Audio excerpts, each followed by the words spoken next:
Praise the Lord. கர்த்தருடைய பரிசுத்த நாமம் மகிமைப்படுவதாக. இந்த நாளையும் காண செய்த கர்த்தருக்கு கொடான கொடி ஸ்தோத்திரங்கள். இந்த நாளும் இயேசுவின் நாமத்தில் உங்களுக்கு மகிழ்ச்சி நாளாய் அமைவதாக. அன்பானவர்களே, இந்த நாளிலும் கர்த்தர் உங்களுக்கு கொடுக்குற வார்த்தை சங்கீதங்களின் புஸ்தகம் 68ஆம் சங்கீதம் 27ஆம் வசனம். Psalms 68 verse 27.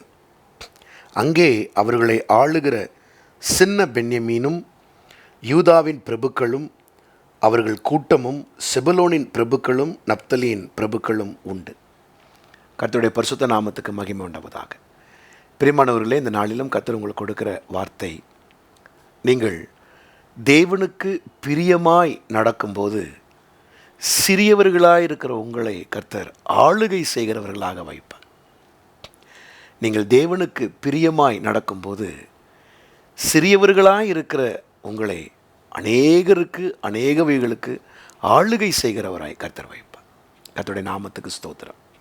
இந்த தியான பகுதியில் இன்றைக்கி கர்த்தர் நம்ம கொடுக்குற வார்த்தை, சின்ன பென்யமீன் ஆளுகை செய்கிறார். இந்த மாதம் கர்த்தர் நம்ம கொடுத்துருக்கிற வாக்குத்தத்தம் உபாகமம் 33:12. பென்யமீனை குறித்து, கர்த்தருக்கு பிரியமானவன், அவரோடே கூட சுகமாய் தங்கியிருந்து அவனை அவர் எந்நாளும் காப்பாற்றி அவன் எல்லைக்குள்ளே வாசமாயிருப்பார். அப்போ அந்த பென்யமீன் யார்? யாக்கோபுடைய கடைசி பையன், சின்ன பையன். அவனுக்கும் மற்ற சகோதரர்களுக்கும் சம்பந்தமே கிடையாது. பிறப்பிலேயே வழியில் பிறந்தவன், ரோட்டில் பிறந்தவன், தாயை இழந்தவன்.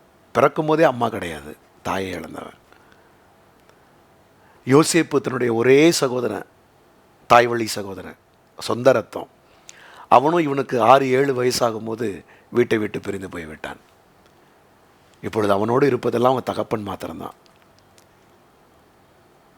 நற்பெயரையும் இழந்தான். அவனுக்கு அவங்க அம்மா வச்ச பேர் பெனோனி, சன் ஆஃப் பெயின், வலியின் மகன்னு பேர் வச்சுட்டு போயிட்டாங்க. இப்படி பல வகையான இழப்புகள் மத்தியில் அவன் தேவனுக்கு பிரியமுள்ளவனாய் நடக்கிறான்.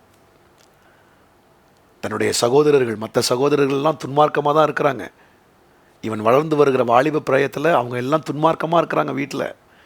அவங்களோட அவன் சேரவே இல்லை. தன் தகப்பனோட மாத்திரமே இருக்கிறான், யாக்கோபோட மாத்திரமே இருக்கிறான்.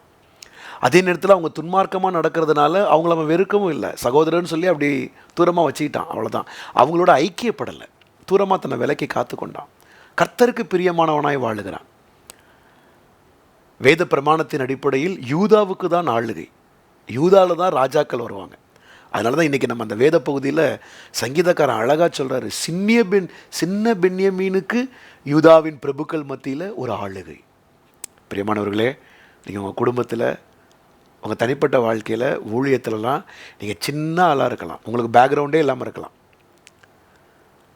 உங்கள் குடும்பமோ உங்கள் வம்சமோ, நீங்கள் யாருமே ஒரு பெரிய பெந்தேகோஸ்தே பேக்ரவுண்டோ இல்லை ஒரு பரிசுத்த குடும்பம் உள்ள பேக்ரவுண்டோ இல்லாமல் நீங்கள் ஒரு சாதாரண எளிமையான ஒரு சாதாரண குடும்பத்தில் நீங்கள் பிறந்து வந்திருக்கலாம். அநேக காரியங்களை நீங்கள் இழந்து கூட இருக்கலாம். ஆனால் நீங்கள் கர்த்தருக்கு பிரியமாக மாத்திரம் நடங்க. பென்யமீனை போல் கர்த்தர் உங்களுக்கு ஆளுகையை தர்றார். ஆமே, நல்ல ஆளுகையை கர்த்தர் உங்களுக்கு தர்றார்.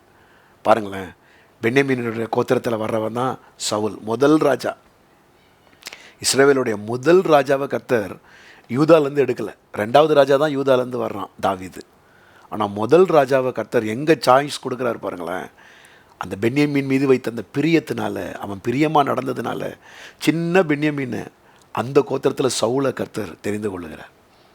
அதை சவுலே சொல்கிறாரு, நான் எல்லா கோத்திரத்திலும் சிறிய கோத்திரம் அல்லவா, என் தகப்பன் வீடு எல்லா மனாசே பென்யமீன் கோத்திரத்தில் எல்லாம் சிறிய குடும்பம் அல்லவா எங்கள் குடும்பம், எங்களை கர்த்தர் பார்க்குறதுக்கு நாங்கள் யார்? அப்படி தான் பென்யமீன் கோத்திரம்.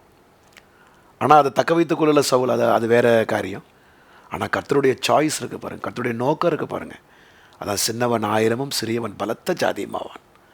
நீங்கள் இன்றைக்கி சிறுமையில் இருக்கலாம், ஒன்றும் இல்லாமல் இருக்கலாம். ஆனால் கர்த்தருக்கு பிரியமாக நல்லா நடந்துருங்களேன். உங்களுக்கு இருக்கிற சின்ன வேலையில் கர்த்தருக்கு பிரியமாக இருந்துருங்க, சின்ன ஊழியத்தில் கர்த்தருக்கு பிரியமாக இருந்துருங்க. உங்கள் தலைமுறைகளை கர்த்தர் ஆசீர்வதிப்பார், உங்கள் பிள்ளைகளை ஆசீர்வதிப்பார், அவங்கள கர்த்தர் பெரிய ஆட்களாய் உண்டாக்குவார், வெளியில் கொண்டு வருவார். இன்றைக்கி அது சாதாரணமாக தெரியும், பின்னால் கர்த்தர் கொண்டு வருவார். கொஞ்சம் பிரியமாக, கொஞ்சம் கர்த்தருக்கு உண்மையாக ஆண்டவரோடு இருந்துருங்க. சின்ன பென்யமீனை கர்த்தர் பெரியவனாக மாற்றுறார். புதிய ஏற்பாட்டிலும் ஒரு சவுல், அவனும் பென்யமீன் கோத்திரம் தானே.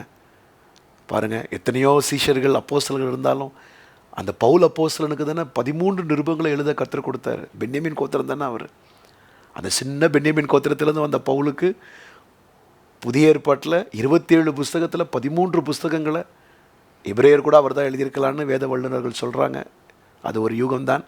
அப்போ 13-14 நிருபங்களை ஒரு தனி மனிதனுக்கு கற்றுக் கொடுப்பார்னா, சின்னவனை கர்த்தர் 1000 மாத்துறாருல, சின்ன பென்யமீனுக்கு ஆளுக தர்றாருல, உங்களையும் கர்த்தர் ஆள வைப்பார், உங்களுடைய பேரை பெருமைப்படுத்துவார், உங்களை மேன்மைப்படுத்துவார், உங்கள் குடும்பத்தை கர்த்தர் உயர்த்தி வைப்பார். ஜெபிப்போமா? பிதாவே, நாளிலும் கொடுத்ததான நல்ல ரேமாவுக்காய் ஸ்தோத்திரம். உமக்கு பிரியமாய் மாத்திரம் வாழ நல்ல தீர்மானத்தை நம்முடைய பிள்ளைகள் எடுக்கட்டும். அவங்க எளிமையாக மற்றவர்களால் அறியப்படாமல் ஆண்டவரே அவங்க மிகவும் சிறியவர்களாய் இருக்கலாம். பொருளாதார ரீதியிலையும் சமூக ரீதியிலையும் ஏன் ஆண்டவரே ஊழியத்தில் கூட அவங்க இருக்கலாம். ஆனால் நீர் சின்ன பென்யமீனுக்கு யூதாவின் பிரபுக்கள் மத்தியில் ஆளுகையை கொடுத்தது போல எங்கள் தேவனாகிய கர்த்தருடைய பிள்ளைகளையும் மேன்மைப்படுத்த உயர்த்த நீர் வல்லவர் அப்பா. அவர்கள் பிள்ளைகளையும் மேன்மைப்படுத்தி உயர்த்த நீர் வல்லவர். உங்கள் கரத்தில் எங்களை ஒப்புக் கொடுக்குறோம். இந்த நாளில் நம்முடைய பிள்ளைகள் எடுத்துக்கொள்கிற ஊழியங்களில், தேவைகளில், வேலைகளில் கர்த்தருடைய கரம் இருந்து அவர்களை நடத்த வேண்டுமா நாங்கள் ஜெபிக்கிறோம். துதிகன மகிமையெல்லாம் உமக்கு செலுத்துகிறோம். இயேசுவின் நாமத்தில் கேட்டுக்கொள்கிறோம் நல்ல பிதாவே. ஆமென், ஆமென், ஆமென். God bless you. கர்த்தர் தாமே உங்களை ஆளுகிறவர்களாய் வைப்பாராக. ஆமென்.